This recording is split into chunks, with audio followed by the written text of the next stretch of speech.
PInduli by Janelle Cannon. This is our March book of the month. The sun was low in the East African sky. The animals had been sleeping all through the hot afternoon, and now they began to stir. PInduli awoke before Mama Hyena, eager to explore. "Don't go far," Mama yawned. "We must hunt soon. There's been so little to eat lately that we'll need all night to find enough to fill our bellies." PInduli promised to stay close and trotted away. As PInduli passed the water hole, she spied sleepy animals in the bush. She sniffed the air, which was rich with exquisite and mysterious smells. But something was not so exquisite or mysterious. It was the smell of dog. PInduli's sharp ears picked up the soft pounding of pads on the dirt. She spotted a pack of wild dogs at play on a faraway ridge, and then they saw her. The leader dashed toward PInduli. The others trailed behind and yelped, "Watch out, dog! It's a hyena!" "Just a shrimp one," Dog scoffed. "If I didn't have all that stripy fur, those ears would make me think it was a baby elephant." The pack erupted into wheezing laughter and galumphed away, tongues lolling. PInduli had never given a thought to her ears. Were they really so big? She let them fall flat against her head. Plip, plop.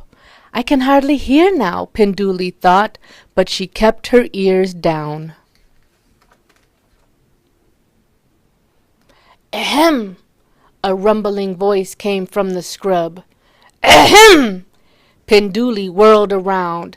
A lion! The little hyena poofed her mane and suddenly looked twice her size. She was sure that she was mighty fierce, but Lion just calmly looked at her and looked her up and down. Then he leaned his old scarred face never and nearer and said, "That prickly fringe hardly becomes you, young lady." PInduli's mane flopped as she hurried away. She had never given a thought to her coat. Was it really so scraggly? PInduli circled back to the water hole, waded into the pool, and let the water soak into her fur. She figured that when the water ran off, her coat would lie flat. No more prickly fringe. Zebra and two friends strolled over, their brown eyes glinting at the sight of the soggy little hyena. PInduli didn't like their amused look. She tried to lower herself deeper into the water and disappear, but she was too late. "If you're going to do stripes, please, please, please work on your symmetry and clarity. Good grooming, not soaking, will take some of that unpleasant haziness out of your patterns," whined Zebra. Then the three tossed their heads, dipped their lips into the water, and drank. PInduli splashed past the startled zebras and escaped to a quiet spot. Were her stripes really so disorderly? Didn't Mama Hyena always say she was the most beautiful hyena ever? She rolled and rolled in the pale dust, which stuck to her wet fur. Soon her soft stripes had completely vanished. Ears pinned, coat flattened, and dusted to a pallid grau, PInduli wanted nothing more than to get home, hoping no one would notice her. "I'm really in trouble now," she worried. "I've been gone a long time, and Mama gets awfully cranky when she's hungry." As she headed back to the rocky den, she saw Lion, Zebra, and Dog, along with his rowdy pals, hanging around the water hole. A few wildebeest were there too, for an evening drink. "My, it's busy out here tonight," thought PInduli, edging away from the others. No luck. The animals turned to see who was coming.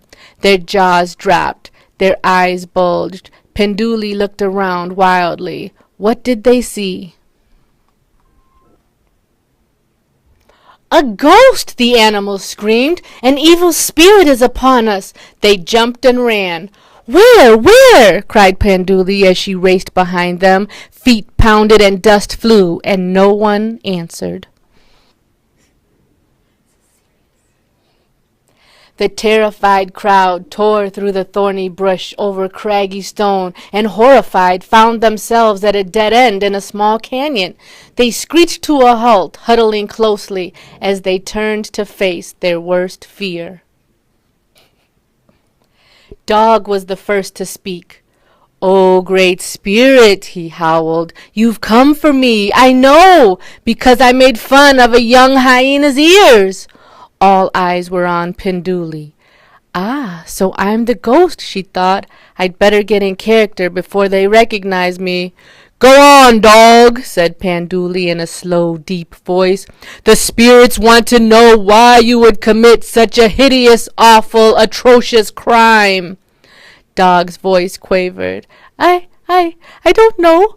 I guess I was mad of Fen Fox for calling me Butterfly Head." Lion joined in. "Please spare us your wrath. I too have spread discord by insulting a young hyena's mane.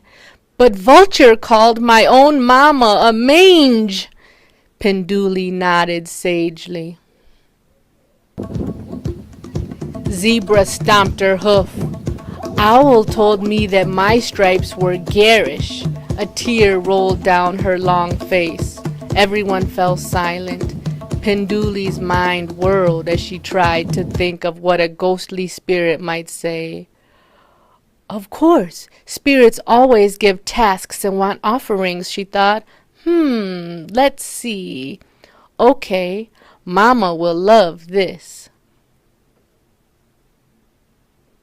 "In order to appease bad spirits, you must find your tormentors and make peace," Penduli called out with authority, "and always leave a little bit of every meal as an offering. If you do this, I shall never return." She turned and glided away on her tiptoes, trying not to smile. Thank you, called the creatures. "We will do as you say." Once out of sight, Penduli raced home. "There you are," cried Mama Hyena as Penduli galloped up to her. "You look awful." Penduli was so glad to be home again. It was worth getting in trouble. She didn't even mind the 5 baths it took to get the dirt out of her fur. In fact, it took all night to get Penduli looking like a beautiful hyena again. "I was worried sick. I went looking everywhere for you," said Mama Hyena as she helped smooth Penduli's coat. "Now that you're all straightened up, we've got to get out and find something to eat. It's already morning, and I'm sure you are as ravenous as I am." Penduli's stomach growled. That very morning, Dog, Lion, and Zebra searched the wide savannah until they found Fen Fox, Vulture, and Owl. "We've come here on the order of the Great Spirit," Dog announced. "We must find out why you were so rude to us." Fen Fox spoke up. "I guess I was having a bad day. Several cats said I looked like a little fuzzy bat without wings." He nodded to Dog. "Your ears really aren't so bad." Vulture ducked his bald head. "Marabou Stork called me Moonscape, so I got mad and made fun of Lion." Owl moaned. "Adder said my feathery stripes look more like scribbles." "Let's go find those 3 and get to the bottom of this," said Dog. The oddball crowd went searching and found Serval, Marabou, and Adder. "We've come here on the order of the Great Spirit," they declared. "Uh-oh, I'm in trouble for laughing at Owl's stripes," hissed Adder. "Miss Zebra, do you remember when I said your stripes were dull?" mumbled Zebra. Marabou stepped forward on his little stilt-like legs. "Lion told me that the glare of the sun on my head hurt his eyes." "Sorry," grumbled the big bald cat. Then Dog blurted, "Oh dear, Serval, please forgive me." Serval's amber eyes squinted at Dog. You mean for the time you said that the wind might pick me up by my giant ears and blow me away, he said. Yep, Dog yipped. Who am I to be talking about ears? He pranced about, flapping his big ears like the wings of a butterfly. Serval burst out laughing, and everyone, including Dog, joined in.